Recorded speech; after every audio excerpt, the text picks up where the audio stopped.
Hello, അതെ, നല്ല അരുവിയിലൂടെ വെള്ളം ഒഴുകുന്ന ശബ്ദം കേൾക്കുന്നുണ്ടോ? കിളികളുടെ ഒച്ച കേൾക്കുന്നുണ്ടോ? അപ്പോൾ നിങ്ങൾ വിചാരിക്കും ഇത് തന്നെ വല്ല കാട്ടിലാണോ എന്ന്. കാട്ടിലല്ല, ഞാൻ കാവിലാണ്. അതെ, നമ്മുടെ നാടിൻ്റെ കാടാണ് കാവുകൾ. നമ്മുടെ പ്രകൃതിയുടെ ആ ഒരു സന്തുലിത അവസ്ഥയെ തന്നെ നിശ്ചയിച്ചു പോരുന്ന ഒരു കാവ്. കോട്ടയം ജില്ലയിൽ ഏറ്റവും വലിയ കാവിലാണ് കേട്ടോ ഞാനിപ്പോൾ നിൽക്കുന്നത്. കുറിഞ്ഞിക്കാവ്. നമ്മുടെ കോട്ടയം ജില്ലയുടെ അറ്റമായ തൊടുപുഴയ്ക്കടുത്ത് കുറിഞ്ഞി എന്ന സ്ഥലത്താണ് ഈ കുറിഞ്ഞിക്കാവ് സ്ഥിതി ചെയ്യുന്നത്. എന്തായാലും നമുക്ക് കുറിഞ്ഞിക്കാവിനെ കുറിച്ച് അടുത്തറിയേണ്ടതുണ്ട്. നമുക്കകത്ത് കുറേ അധികം വിശേഷങ്ങൾ കാത്തിരിപ്പുണ്ട്. വരൂ, എൻ്റെ കുട്ടവ. ഇതേ തൊട്ടുമുകളിൽ നമ്മളെ കാത്തൊരു അതിഥി നിൽപ്പുണ്ട് കേട്ടോ. ഈ കുറിഞ്ഞിക്കാവ് ദേവസ്വത്തിൻ്റെ മാനേജിങ് ട്രസ്റ്റി ആയിട്ടുള്ള രമേശ് സാറ് നമ്മളോട് ചേരുന്നുണ്ട്. നമ്മുടെ ഈ കാവിനെക്കുറിച്ചും അതിലെ ആ ഒരു ചരിത്രത്തെക്കുറിച്ചും ഒട്ടനേകം വിശേഷണങ്ങളും ഒളിഞ്ഞു കിടക്കുന്ന ചില ചരിത്രങ്ങളൊക്കെ ഉണ്ട്. നമുക്കത് കൂടുതൽ അറിയണം. നമുക്ക് സാറിനെ വിളിക്കാം. Sir, Ramesh sir. യെസ്, നമസ്കാരം. നമസ്കാരം. Hi sir. എന്തായാലും സാറാണ് ഇതിന്റെ ഓൾ ഇൻ ഓൾ അല്ലേ, മാനേജിങ് ട്രസ്റ്റിയാണ് കുറിഞ്ഞിക്കാവ് ദേവസ്വത്തിന്റെ അല്ലേ. ഇത് കുറിഞ്ഞി എന്ന സ്ഥലമാണ് അല്ലേ? കുറിഞ്ഞി തൊട്ടപ്പുറത്തൊരു കുണിഞ്ഞി എന്നും കേട്ടിട്ടുണ്ട്. കുണിഞ്ഞി എന്നുണ്ട്. ഉണ്ട്. ഈ ഇത് കോട്ടയം ജില്ലയുടെ അതിർത്തിയാണ്. ഇത് കോട്ടയം ജില്ലയുടെ അതിർത്തി, അത് എറണാകുളം ജില്ലയുടെ അതിർത്തി. അതിർത്തിക്കാണ് കുറിഞ്ഞി എന്ന് പറയുന്നത്. അതിർത്തിക്കാണ് അതിർത്തി, അതായത് സെറ്റിൽമെന്റ് ആണ്. കുറിഞ്ഞി എന്ന് പറയുന്നത് ഒരു സെറ്റിൽമെന്റിന്റെ പേരാണ്. അപ്പോൾ കോട്ടയം ജില്ലയുടെ അതിർത്തി ഗ്രാമമായ അതിന് കുറിഞ്ഞി എന്ന് പേരിട്ടു. എറണാകുളം ജില്ലയുടെ അതിർത്തിക്ക് കുണിഞ്ഞി എന്നും വന്നു. അപ്പോൾ ഇത് അതിർത്തി ഗ്രാമങ്ങളാണ് ഈ കുറിഞ്ഞി എന്ന് പറയുന്നത്. കുറിഞ്ഞി എന്ന് പറഞ്ഞാൽ തമിഴ് വേർഡാണ്. കുറിഞ്ചി എന്ന് പറഞ്ഞാൽ മലകൾ എന്നർത്ഥം. ആ മലകളുടെ ദൈവമാണ് കേരളത്തിൽ വനദുർഗ, തമിഴ്നാട്ടിലാണെങ്കിൽ സുബ്രഹ്മണ്യൻ. അതാണ് ഇതിൻ്റെ പ്രത്യേകത. അപ്പോൾ ഈ കുറിഞ്ഞി എന്ന് പറയുന്ന ഗ്രാമത്തിൻ്റെ പരദേവതയാണ് കുറിഞ്ഞിക്കാവ്. അപ്പോൾ ഈ കുറിഞ്ഞിക്കാവ് എന്ന് പറയുന്നത് ആ ഗ്രാമത്തിൻ്റെ പേരിലാണ് അറിയപ്പെടുന്നത്. ഇത് ഭരണം മാത്രമേ ഞങ്ങൾക്കുള്ളൂ. പക്ഷേ ഇത് ഈ കുറിഞ്ഞിയുടെ മൊത്തം ഭരണം നമ്മുടെ കുഴികണ്ടത്തിൽ കുടുംബ ട്രസ്റ്റിൻ്റെ ഭരണ കീഴിലാണെന്ന് മാത്രമേ ഉള്ളൂ. പക്ഷേ കുറിഞ്ഞി കാവെന്ന് പറയുന്നത് കുറിഞ്ഞി ഗ്രാമത്തിൻ്റെ കാവാണ്. നമ്മളെ കാത്ത് ഞാൻ മുമ്പേ പറഞ്ഞല്ലോ, ഒട്ടനേകം ചരിത്രം ഒക്കെ ഇതിന്റെ പുറകിൽ ഒളിഞ്ഞു കിടപ്പുണ്ട് അല്ലേ. നമുക്ക് അങ്ങോട്ട് കയറണം. പക്ഷെ അങ്ങോട്ട് കയറണമെങ്കിൽ നമുക്ക് ഷർട്ടും ബെന്നിനും ഒന്നും ഉപയോഗിക്കാൻ സാധിക്കില്ല. അപ്പൊ ഞാൻ എങ്ങനെ കയറും സാറേ? എന്നെ ഒന്ന് സഹായിക്കാം? മേൽമുണ്ട് തരാം. ഓ, സന്തോഷം. അപ്പൊ നന്നായിട്ട് നമുക്കത് ധരിച്ചുകൊണ്ട് അകത്തേക്ക്.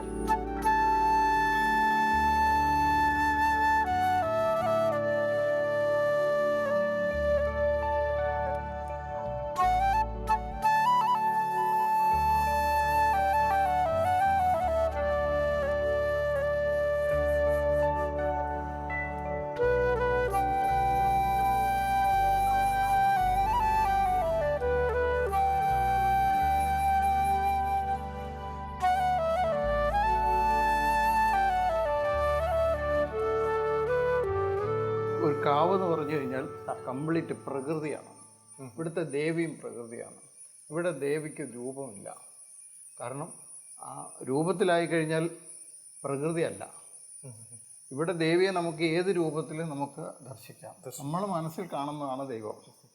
അപ്പം ഇവിടുത്തെ മരങ്ങൾ, ഇവിടുത്തെ കല്ലുകൾ, ഇവിടുത്തെ ചെറിയ ഔഷധ സസ്യങ്ങൾ എല്ലാം ദൈവങ്ങളായിട്ടാണ് കണക്കൂട്ടുന്നത്. അതുപോലെ എനിക്ക് തോന്നുന്നു നമ്മുടെ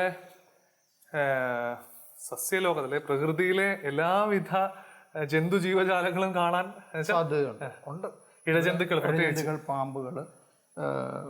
പാമ്പ്, കീരി, മയില്, കുരങ്ങ്, എല്ലാം ഉണ്ട്.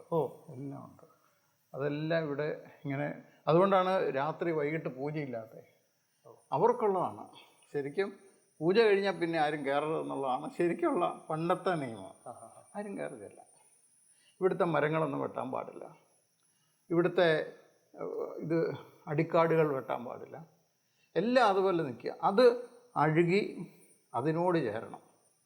അപ്പോൾ ആ അഴുകുന്ന പ്രക്രിയ എന്ന് പറയുന്നത് ചെറിയ ചെറിയ പുഴുക്കൾക്ക് ജീവിക്കാനുള്ളതാണ്. അപ്പോഴാണ് ആ പുഴുക്കളുടെ ആവാസ വ്യവസ്ഥയാകുന്നത്. ഇത് വർഷങ്ങളോളം കിടന്നു കഴിയുമ്പോഴാണ് ഈ ഭൂമി ഫെർട്ടൈലാവുന്നത്. അതുകൊണ്ടാണ് UN ഒക്കെ ഇങ്ങനെയുള്ള കാവുകൾ ഭാരതത്തിലാണെന്നും ആ കാവുകളെല്ലാം ഇന്ന് സംരക്ഷിക്കപ്പെടേണ്ടതാണെന്നും ആ കാവുകൾ നിലനിർത്താൻ ആവശ്യമായ സഹായങ്ങൾ ചെയ്യണമെന്നും ഗവൺമെൻറ്റിനോട് പറഞ്ഞു. അല്ല, പൊതുവേ നമ്മുടെ എല്ലാ നാടുകളിലും കാവുകളുണ്ടോ? എങ്ങനെ ഞാൻ ഒരു കണക്ക് കേട്ടിട്ടുണ്ട്, 1/6 ഭാഗം എന്നൊക്കെ പറഞ്ഞ് കേട്ടിട്ടുണ്ട്. അതായത് ഒരു ഗ്രാമത്തിൻ്റെ 1/6 ഭാഗം എങ്കിലും കാവായിരിക്കണം എന്ന് പറഞ്ഞാൽ കാവായിട്ട് അവർ കാത്തു സൂക്ഷിച്ചിരുന്നു. അതൊരു പ്രക്രിയയാണ്. രാജഭരണകാലത്തെ ഒരു ഭാഗം അത് ദൈവികമായിട്ട് കാവ്. ഇവിടെ 2 തോടുകളുണ്ട്. ഈ 2 തോടിൻ്റെ നടുക്ക് ഈ കാവുമായിട്ട് ബന്ധപ്പെട്ടവർക്ക് മാത്രമേ താമസിക്കാൻ അവകാശമുള്ളൂ. അവരേ ഉള്ളൂ. അവരുടെ പൂജാരികൾ, അവിടെ ഇതര സമുദായത്തിൽപ്പെട്ട അവർക്കും ചില പൂജകളുണ്ട് കാവിൽ. അവർ അതുപോലെ തന്നെ ഇതിൻ്റെ മുകളിൽ മുക്തിയാർ കാവെന്ന് പറഞ്ഞ ഈ തോട് ഉത്ഭവിക്കുന്ന സ്ഥലത്ത് ഒരു ചെറിയ ഒഴുകശിലയുണ്ട്. അവിടെ മുക്തിയാർ കാവെന്ന് പറയും. അവിടെ കള്ളും മീൻ ചുട്ടതുമാണ് അവിടെ നേദിക്കുന്നത്. അവിടെ അരേ സമുദായത്തിൽപ്പെട്ടവരാണ് നേദിക്കുന്നത്. അപ്പോൾ ഈ കാവെന്ന് പറയുന്നത് എല്ലാവരുടെയാണ്. എല്ലാ സമുദായവും ജാതി മതമൊന്നുമില്ല. എല്ലാ സമുദായത്തിൽപ്പെട്ട ആൾക്കാരും ഇവിടെ പ്രാർത്ഥിക്കുന്നുണ്ട്. പക്ഷേ കുറച്ച് നിഷ്ഠകളുണ്ടെന്നുള്ളൂ. നിഷ്ഠകളുണ്ട്. കാവെന്ന് പറയുന്നത് ശുദ്ധം വൃത്തിയാണ്. ആ വസ്ത്രധാരണത്തിലുള്ള നിഷ്ഠകൾ പോലെ തന്നെ ഇവിടെ പാലിക്കേണ്ട കുറെ മിതത്വമുണ്ട്. ഇപ്പൊ ഇവൻ ശബ്ദമാണെങ്കിലും അല്ലെങ്കിൽ നമ്മൾ ഓരോ കാര്യങ്ങളും എടുക്കേണ്ട ചില തൊടാൻ പാടില്ല അങ്ങനെയൊക്കെ ഉണ്ടെന്ന് പറയുന്നത് കേട്ടിട്ടുണ്ട്. എന്തൊക്കെയാണത്? ഇവിടുത്തെ നിഷ്ഠകൾ എന്ന് പറയുന്നത് നമ്മൾ ഉത്സവങ്ങൾക്ക് വെടിക്കെട്ട് പാടില്ല, ആന പാടില്ല, ദേവിക്ക് ശബ്ദം പാടില്ല. വളരെ നമ്മൾ വന്ന് തൊഴുക പോവുക, അത്രേ ഉള്ളൂ. അയ്യോ, ഈ മരത്തിന്റെ ഒക്കെ ഒരു വലിപ്പവും അല്ലേ, അതിന്റെ പച്ച ഗ്രീനറി.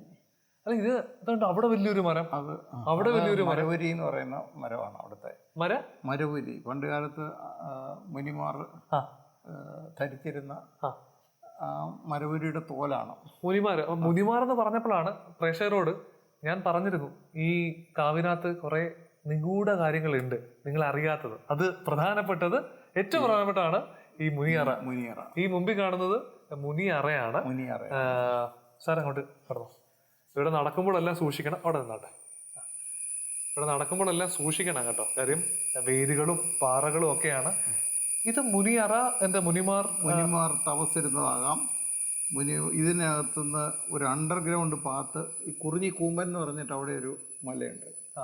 അവിടെ കൊച്ചള്ള വല്യുള്ള എന്ന് പറഞ്ഞ 2 അള്ളുകളുണ്ട്. അവിടെ ആയിരുന്നു പണ്ട് ദേവി ഇരുന്നിരുന്നത്. അങ്ങോട്ട് ഇവിടുന്ന് പൂജാരിമാർ ഈ അണ്ടർഗ്രൗണ്ട് ഗുഹയിൽ കൂടി പോയിരുന്നു എന്നും കേട്ടിട്ടുണ്ട്. പക്ഷെ അവർക്ക് പോകാൻ പറ്റില്ല എന്ന് പറഞ്ഞപ്പോൾ സാന്നിധ്യം കുറിഞ്ഞിക്കാവിലേക്ക് വന്നു. ഈ അള്ളെന്ന് പറഞ്ഞ ഗുഹകളാണ്. ഇവിടുന്ന് ഒരു പാസേജ് അങ്ങോട്ട് ഉണ്ടായിരിക്കും ആ മലയിലേക്ക്. അതുപോലെ തന്നെ കുറിഞ്ഞി കൃഷ്ണന്റെ അമ്പലത്തിന്റെ സൈഡിലും അതിന്റെ ഓപ്പോസിറ്റ് സൈഡിലും ഇതുപോലെ തന്നെ ഒരു ഇതുണ്ട്. ഇവിടെ ഇപ്പൊ നമ്മുടെ ഈ ഒരു മുനിയറേ ഉള്ളോ? അതോ ഇതൊരു മുനിയറയാണ്. ഇത് ഇരുന്ന് പോയതാണ്. ഇതിന്റെ സൈഡ് കല്ലാണിത്. ഇത് ഒരു സൈഡ് കല്ലാണ്. ഇത് ഇരുന്ന് പോയതാ കാലാന്തരത്തിൽ. ഈ 2 അവിടെ ഒരെണ്ണമുണ്ട്. ഇതിന്റെ അകത്ത് ഒരു 12ഓളം മുനിയറകൾ ഇവിടെ ഉണ്ടായിരുന്നു എന്നാണ് കേട്ടിരിക്കുന്നത്, പറയപ്പെടുന്നത്.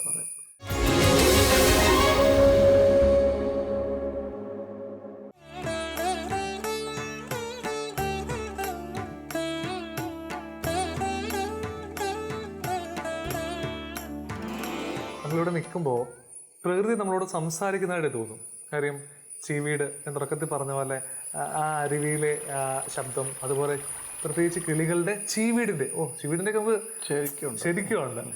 മാത്രമല്ല ഒരു നിബിഡ വനത്തിനോട് സാദൃശ്യം. അത്ര നിബിഡമല്ലെങ്കിൽ പോലും ഈ സൂര്യപ്രകാശം പോലും അകത്തോട്ട് കടന്നു വരുന്നത് വളരെ ചുരുക്കമാണ് അല്ലേ സാറേ? ഇവിടെ 10 ദിവസത്തെ ഉത്സവമാണ്. ഉത്സവം എന്ന് പറഞ്ഞാൽ കളവെഴുത്തും പാട്ടുമാണ്. അതിൽ 9ാം ദിവസമാണ് ഈ ആണുങ്ങൾ താലമെടുക്കുന്ന കേരളത്തിലെ ഏക കാവ് ഇതാണ്. പുരുഷവേഷത്തിൽ നമ്മളല്ലാതെ കേട്ടിട്ടുണ്ട്, സ്ത്രീ വേഷത്തിൽ കണ്ടിട്ടുണ്ട്. പക്ഷെ പുരുഷവേഷത്തിൽ ഇവിടെ മാത്രമേ. അപ്പോൾ അങ്ങനെ കാവിൽ ഇതെടുത്ത് ദേവിയെ താഴോട്ട് ആനയിച്ച് പാട്ടമ്പലത്തിൽ കൊണ്ടുപോയി കളവെഴുത്തും പാട്ടും നടത്തി നമ്മൾ ദേവിയെ തിരിച്ച് ഇങ്ങോട്ട് വിടുന്ന ഒരു പരിപാടിയാണ്. ഈ പുരുഷന്മാർ അവർ ഞാൻ കേട്ടിട്ടുണ്ട്, പറഞ്ഞറിഞ്ഞതാണ് ഇവിടെ ഈറനണിഞ്ഞാണ് കുളിച്ച്, ശരിക്കും കുളത്തിൽ കുളിച്ച് ഈറനോടെയാണ് വരേണ്ടത്. അത് പണ്ട് കാലത്തൊക്കെ കാവിൽ ദർശനം എന്ന് പറഞ്ഞാൽ കുളിച്ച് ഈറനോടെ, കുളിച്ചിട്ട് മുങ്ങി തോർത്ത് പോലും ഇല്ല, നേരെ കാവി വരണം. കാരണം അതിനകത്തെ ഓരോ ഇറ്റ് വെള്ളം താഴെ വീഴുന്നതും അവിടുത്തെ സസ്യങ്ങൾക്ക് വേനൽക്കാലത്ത് ഗുണകരമാകും, അത് ജീവിക്കും. അപ്പോൾ ഇവിടെ പ്രകൃതിയെ എന്തുമാത്രം സ്നേഹിക്കും കാവുകൾ എന്ന് പറയുന്നത് അതാണ്. ഈ നമ്മൾ പ്രകൃതിയാണ് കാവ്, ദേവിക്ക് രൂപമില്ല. ഇവിടുത്തെ മരങ്ങൾ ദൈവമാണ്, പാറകഷ്ണങ്ങൾ ദൈവമാണ്. അതുപോലെ തന്നെ ആറാട്ടിന് ഇവിടെ പൂരവിടി എന്ന് പറഞ്ഞൊരു ചടങ്ങുണ്ട്. അത് ഒരു ഔഷധക്കൂട്ടാണ്. ആ ദേവനെ നമ്മൾ ബാക്കിയുള്ള അമ്പലങ്ങളിലൊക്കെ വെള്ളത്തിൽ കൊണ്ടുപോയി ആറാടിപ്പിക്കുന്നു. ഇവിടെ അങ്ങനെയല്ല. കരിക്ക്, പാല്, ശർക്കര, പാല്, കദളിപ്പഴം ഇതെല്ലാം കൂടെ ഇടിച്ച് ദേവിയുടെ മുകളിൽ ചാർത്തുകയാണ്. അത് കഴിഞ്ഞാൽ 7 ദിവസത്തേക്ക് ഇങ്ങോട്ട് പ്രവേശനമില്ല. ഇതിനകത്ത് മറ്റൊരു പ്രധാനപ്പെട്ട കാര്യം അഴി പോലെയാണ് അല്ലേ? ഇതെല്ലാം അഴി പോലെ. എനിക്ക് അഴിയും കാലം അതെനിക്ക് തോന്നുന്നു ഈ ജീവജാലങ്ങൾക്ക് എപ്പോഴും കയറി ദേവിക്ക് വെളിയിൽ പോകണമെങ്കിലും പോകാം. അതുപോലെ തന്നെ പാമ്പുകൾക്കോ എന്ത് ഇതിനും വായു സഞ്ചാരം വേണം, എപ്പോഴും കാറ്റടിച്ചുകൊണ്ടിരിക്കണം. അങ്ങനെ ഒരു പ്രകൃതിയോട് രമ്യമായിട്ടുള്ള, പ്രകൃതിക്ക് ഇണങ്ങുന്ന രീതിയിലാണ്.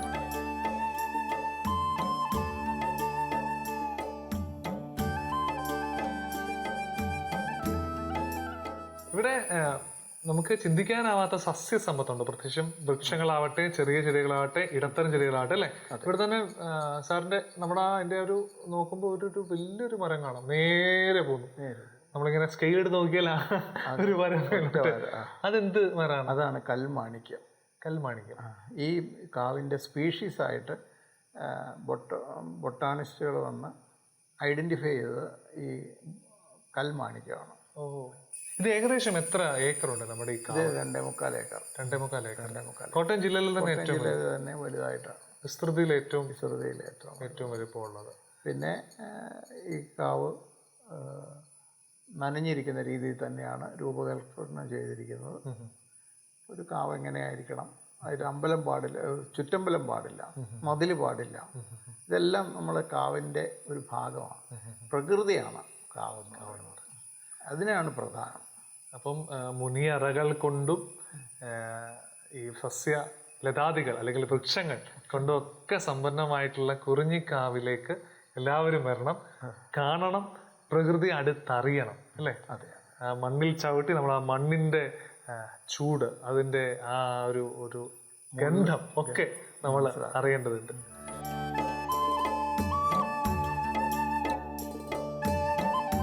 കാവിന് അതിരായിട്ടുള്ള ഈ തോടുകൾ മുതൽ നമ്മുടെ വനദുർഗ ദേവി ഇരിക്കുന്ന ശ്രീകോവിൽ വരെ നല്ലൊരു കയറ്റമാണ്. അപ്പോൾ ഒരു കുന്നിൻ്റെ ഘടന തന്നെയുണ്ട് കാവിന്. അതുപോലെ തന്നെ ഈ ഉയരത്തിനനുസരിച്ച് ഓരോ തലങ്ങളിലും അതിൻ്റേതായിട്ടുള്ള ഒരു സൂക്ഷ്മ കാലാവസ്ഥയും അതവിടുത്തെ പ്രത്യേകതകളുള്ള ജീവജാലങ്ങളെ നമുക്കിവിടെ കാണാം. അപ്പോൾ അതുകൊണ്ട് തന്നെ നമുക്ക് ധാരാളം ജൈവവിധം ഈ ചെറിയ സ്ഥലത്ത് തന്നെ കാണാൻ പറ്റുന്നുണ്ട്. ഇപ്പോൾ ഞാനിവിടെ 4 വർഷമായിട്ട് നിരീക്ഷണങ്ങൾ നടത്തുകയാണ്. ഇപ്പോൾ ഏകദേശം 75ഓളം ഇനം പക്ഷികളെ ഈ കാവിൽ നിന്ന് കണ്ടിട്ടുണ്ട്. അത് കാടുകളിലുള്ള പക്ഷികളുണ്ട്, ജലപ്രദേശങ്ങളുള്ളതുണ്ട്, അതുപോലെ തന്നെ ദേശാടനം നടത്തിയെത്തുന്ന പക്ഷികളുമുണ്ട്. ദേശാടനം നടത്തിയിരുന്ന പക്ഷി? അതെ. നമ്മുടെ ഉത്തരേന്ത്യയിൽ നിന്നൊക്കെ ഈ ശൈത്യകാലത്ത് കേരളത്തിലേക്ക് എത്തുന്ന പക്ഷികളുണ്ട്. നാഗമോഹൻ, കാക്കരാജൻ, കാവി പക്ഷി, ഇതൊക്കെ നമ്മുടെ കാവിൽ കാണാൻ പറ്റുന്നുണ്ട്. അതുപോലെ തന്നെ നമ്മുടെ കാടുകളിൽ കാണാൻ പറ്റുന്ന തീക്കാക്ക, ഭയങ്കര സുന്ദരമായിട്ടുള്ളൊരു പക്ഷിയാണ്. ആ പക്ഷീനെ ഇവിടെ കണ്ടിട്ടുണ്ട്. അതുപോലെ തന്നെ നമ്മുടെ കാട്ടരുവികളുടെ തീരത്തൊക്കെ ഉണ്ടാകുന്ന ചൂളക്കാക്ക, മലബാർ വിസ്ലിംഗ് ത്രഷ് എന്ന പക്ഷിയുണ്ട്. ആ പക്ഷി അതിൻ്റെ വളരെ രസമാണ് അതിൻ്റെ പാട്ട് കേൾക്കാൻ. വിസ്ലിംഗ് സ്കൂൾ ബോയ് എന്നൊക്കെയാണ് അതിന് ചെല്ലപ്പേര്. ആ പക്ഷീനെ കാവിലുണ്ട്. അതുപോലെ തന്നെ കരിമ്പരുന്ത്, തണ്ടാൻ മരംകൊത്തി, ചിത്രാങ്കൻ മരംകൊത്തി, അങ്ങനെ 75ഓളം പക്ഷികൾ തന്നെ ഇവിടെയുണ്ട്. അതുപോലെ തന്നെ ഈ സസ്യവൈവിധ്യത്തോടൊപ്പം തന്നെ നമുക്ക് ധാരാളം ചിത്രശലഭങ്ങളുണ്ട്. കാരണം ഈ ചിത്രശലഭങ്ങളൊക്കെ മുട്ടയിടുന്നത് ഓരോരോ തനത് ചെടികളിലായിരിക്കും. അപ്പോൾ സസ്യവൈവിധ്യം കൂടുന്നതനുസരിച്ച് ചിത്രശലഭങ്ങളുടെ എണ്ണം കൂടും. അപ്പോൾ ഏകദേശം 50ഓളം ഇനം ചിത്രശലഭങ്ങൾ, അത് സൗത്ത് ഇന്ത്യയിലെ തന്നെ ഏറ്റവും വലിയ സതേൺ ബേർഡ് വിങ് മുതൽ തീരെ പൊടി ചിത്രശലഭങ്ങൾ വരെ നമുക്കിവിടെ കാണാൻ പറ്റും. ഏകദേശം 40ഓളം ഇനം തുമ്പികളെ നമ്മുടെ കാവിൽ നിന്ന് കാണാൻ പറ്റിയിട്ടുണ്ട്. അതിൽ 6 എണ്ണം പശ്ചിമഘട്ടത്തിൽ മാത്രം കാണാൻ പറ്റുന്നവയാണ്. ചെങ്കറുപ്പൻ അരുവിയൻ, നമ്മുടെ നീർമാണിക്യൻ, പുള്ളിവാലൻ, ചോല കടുവ തുടങ്ങിയ തുമ്പികളൊക്കെ ഇവിടെ കാണാൻ പറ്റുന്നുണ്ട്. പിന്നെ അതുപോലെ പക്ഷികളിൽ തന്നെ വംശനാശ ഭീഷണി, ഇപ്പോൾ കേരളത്തിലെ വംശനാശ ഭീഷണി നേടുന്ന ഒരു പക്ഷിയായിട്ടുള്ള കരിങ്കൊച്ച അഥവാ ബ്ലാക്ക് ബിറ്റ് എന്നൊരു പക്ഷിയെ ഇതിനോട് ചേർന്നുള്ള കുളത്തിൽ നമുക്ക് കാണാൻ പറ്റിയിട്ടുണ്ട്. പിന്നെ കുരങ്ങ്, കീരി, മുള്ളംപന്നി തുടങ്ങിയ സസ്തനികളും കാവിലുണ്ട്. പിന്നെ പാമ്പിന്റെ വിവിധതരം പാമ്പുകൾ ഉണ്ടാവും അല്ലേ? എല്ലാം സമൃദ്ധമായിട്ടുണ്ട് കാവിൽ. എല്ലാവരും ഒരുമിച്ച് വസിക്കുകയാണ് അല്ലേ?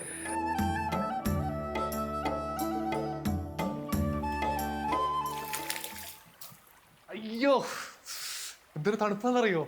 ഞാൻ പറഞ്ഞില്ലേ, കാവിനകത്ത് കയറിയപ്പം ഭയങ്കര ഒരു കൂളിംഗ് എഫക്റ്റ് ആയിരുന്നു. അതുപോലെ ഈ തോട്ടിൽ ഇറങ്ങിയിട്ടാണ് എല്ലാവരും കാവിൽ നിന്ന് ചടങ്ങ് കഴിഞ്ഞിറങ്ങിയിട്ട് ഇവിടെ ഇരുന്നിട്ട് കൈയും കാലൊക്കെ ശുദ്ധിയാക്കും. വളരെ തെളി നീര് പോലുള്ള വെള്ളമാണ് കേട്ടോ. അപ്പോൾ അതെ, ഇങ്ങനെ നിന്നാൽ മതിയോ? നമുക്കൊരു ഫുഡ് കാണണ്ടേ, അറിയണ്ടേ, രുചിച്ചറിയണ്ടേ? അതൊരു സസ്പെൻസ് ആണ്. അങ്ങോട്ടേക്ക് പോവാം. അതെ, ഫുഡ് സസ്പെൻസ് ആണെന്ന് പറഞ്ഞില്ലേ? ആ സസ്പെൻസ് ഇവിടെ റിവീൽ ചെയ്യാൻ പോവാണ്. ദേ, ഞാൻ നിങ്ങൾക്ക് ഇന്നത്തെ ഫുഡ് പരിചയപ്പെടുത്താണ്. ദേ കണ്ടോ, നോക്കിക്കോ, ഇതാണ് ഈന്തങ്ങ.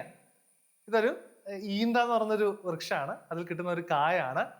ഇതല്ല ഇതിരുന്ന് ഇതുകൊണ്ടുള്ളൊരു ഫുഡാണ് കേട്ടോ. നമ്മുടെ ആ കുറിഞ്ഞിക്കാവിൽ ഏകദേശം 2-3 കിലോമീറ്റർ ചുറ്റളവിൽ കാണുന്നതാണ് ഈ സ്ഥലം. ഈ സ്ഥലത്ത് ഈ ഈന്തങ്ങയൊക്കെ ഇവിടെ ധാരാളം ഉണ്ടാവാറുണ്ട്. അപ്പൊ നമുക്ക് വേണ്ടി ഇന്ന് സൗബി ചേച്ചിയാണ് കേട്ടോ ഈ ഈന്തങ്ങ കൊണ്ടുള്ളൊരു സ്പെഷ്യൽ ഫുഡ് തയ്യാറാക്കുന്നത്. അപ്പൊ നമുക്ക് ഇവിടുന്ന് തന്നെ പറിച്ചോണ്ട് പോവാം അല്ലേ? ദേ, കത്തിയൊക്കെ ഞാൻ കൊണ്ടുവന്നിട്ടുണ്ട്. ആഹാ, അപ്പൊ നമ്മൾ ദേ ഈന്തങ്ങ മുറിക്കാൻ പോവാണ്. ഓരോ നാട്ടിലും ഓരോ പേരായിരിക്കും പറയുന്നത്. അത് ചെറിയ മുള്ളൊക്കെ ഉണ്ട് കേട്ടോ, ചെറിയ മുള്ളുണ്ട് ഇതിനകത്തെ. അപ്പം സൂക്ഷിച്ചൊക്കെ കണ്ട് എടുക്കണം. നിങ്ങളുടെ നാട്ടിലുണ്ടോ ഇതിലൊക്കെ എന്തോ പേരാണെന്നുള്ളത് നിങ്ങൾ കമന്റ് ബോക്സിൽ ഇങ്ങനെ ഒന്ന് രേഖപ്പെടുത്തണം. അവിടെയൊക്കെ എന്ത് പേരാണ് ഇതിന് പറയുന്നതെന്നുള്ളത്. അപ്പൊ ഈ നാട്ടിൽ ഇവിടെ ഈന്തയിലുണ്ടാവുന്ന ഈന്തങ്ങ. അപ്പൊ നമുക്ക് കാണാം ഈന്തങ്ങ സ്പെഷ്യൽസ്.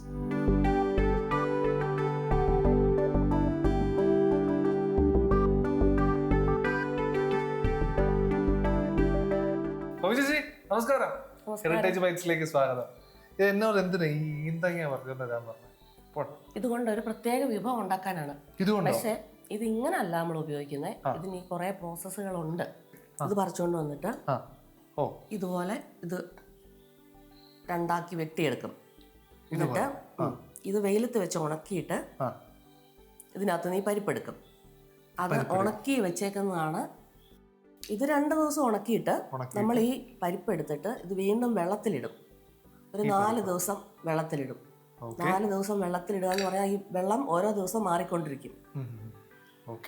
അത് കഴിഞ്ഞിട്ട് വീണ്ടും എടുത്ത് ഉണക്കി പൊടിപ്പിച്ച് പൊടിയാക്കി എടുക്കും.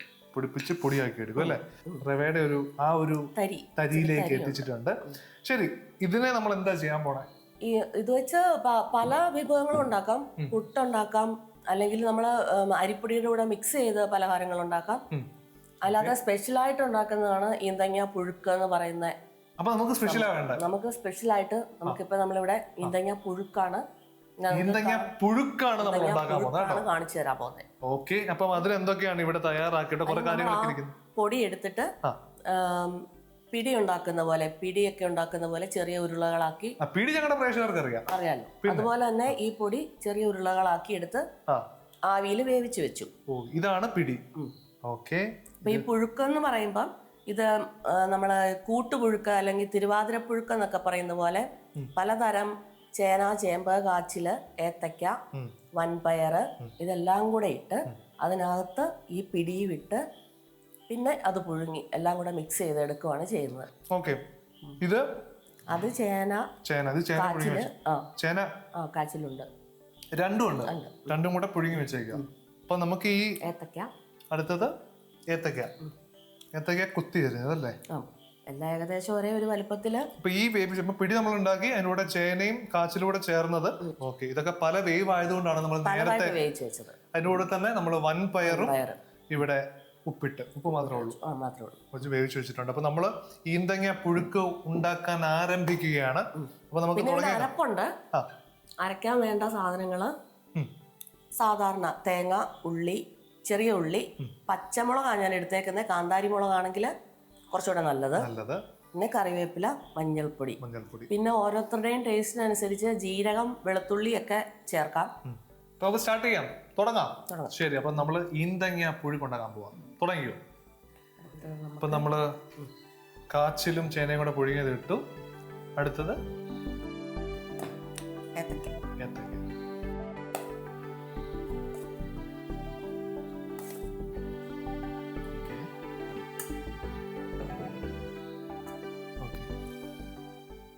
നമ്മള് പിടി, നമ്മള് ഈന്തങ്ങ കൊണ്ടുള്ള ഇനിയാണ് നമ്മുടെ പിടി. പിടി.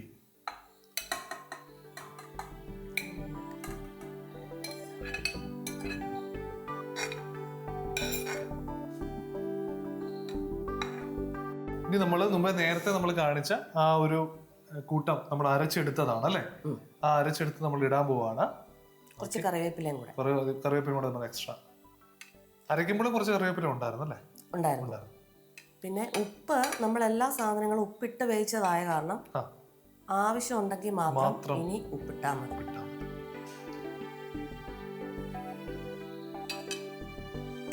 കുറച്ച് വെള്ളം കൂടെ ഒഴിച്ചിട്ട് നമുക്കിനി കുറച്ച് വെള്ളം ഒഴിക്കണം. ഒരു കപ്പ് വെള്ളമാണോ? ഒരു ഗ്ലാസ് വേണ്ട, അര ഗ്ലാസ് മതി. ഓക്കെ, ഇനി നമുക്ക് അടുപ്പ് കത്തിക്കാം അല്ലേ?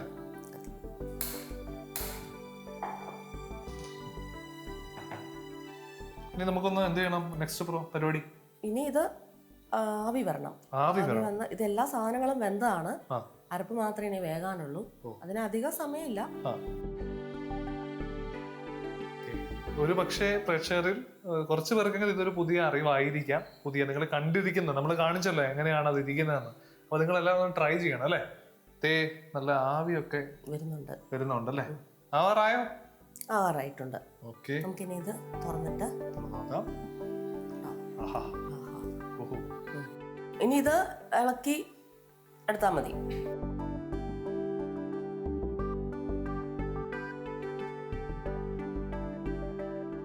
നമ്മള് അതിന്റെ ഫൈനൽ രീതിയിലേക്ക് എത്തി അല്ലേ? നമ്മൾ ഒന്ന് ഇതൊക്കെ ഓഫാക്കി, ഗ്യാസ് ഓഫ് ആക്കിയിട്ട് മാക്സിമം നന്നായിട്ടൊന്ന് ഇളക്കില്ല, എല്ലായിടത്തും അതിന്റെ ചേരുവ കൃത്യമായിട്ട് എത്താൻ വേണ്ടി അല്ലേ? ഓക്കെ, അപ്പം ഇത്രേ ഉള്ളൂ. ഈന്തങ്ങ പുഴുക്ക് കഴിക്കാം. നീ കഴിച്ചാൽ മതി.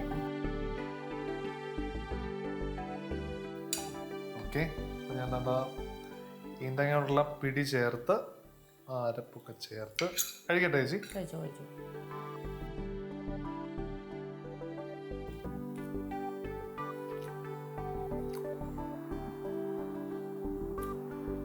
ഇതുവരെ ഞാൻ ഇങ്ങനെ ഒരു രുചി കഴിച്ചിട്ടില്ല എന്നുള്ള കാര്യം ഞാൻ മുമ്പേ പറഞ്ഞല്ലോ. ഈന്തങ്ങ ആദ്യ രുചിയിൽ അതൊരു അരിയുടെ സാമ്യം തോന്നിക്കെങ്കിലും പക്ഷെ അങ്ങനെ ഒരു രുചി അല്ല അതല്ലേ, കുറച്ച് ഡിഫറൻസ് ഉണ്ട്. അപ്പം അതിലൂടെ ഇത് വരുമ്പോൾ നോർമൽ ഇതിനകത്ത് ബാക്കിയുള്ള ചേരുവകളെല്ലാം നമ്മൾ നേരത്തെയൊക്കെ കഴിച്ചിട്ടുള്ളതിൻ്റെ ഒക്കെ രുചിയായിട്ട് വരും. പക്ഷെ ഈ ഈന്തങ്ങ കൊണ്ടുള്ള പിടി കുറച്ച് ഡിഫറൻസ് ആണ്.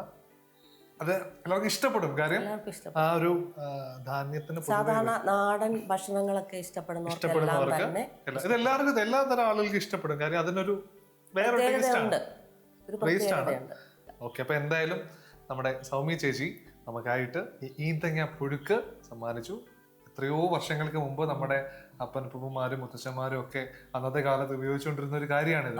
അത് വീണ്ടും ഇപ്പം നിലവിൽ അത്ര ആളുകൾ ഉപയോഗിക്കുന്നില്ലെങ്കിൽ തന്നെയും അതിപ്പോൾ വീണ്ടും നമുക്കായിട്ട് അത് സമ്മാനിച്ചതിൽ ചേച്ചി thank you so much heritage ബൈറ്റ്സിന്റെ.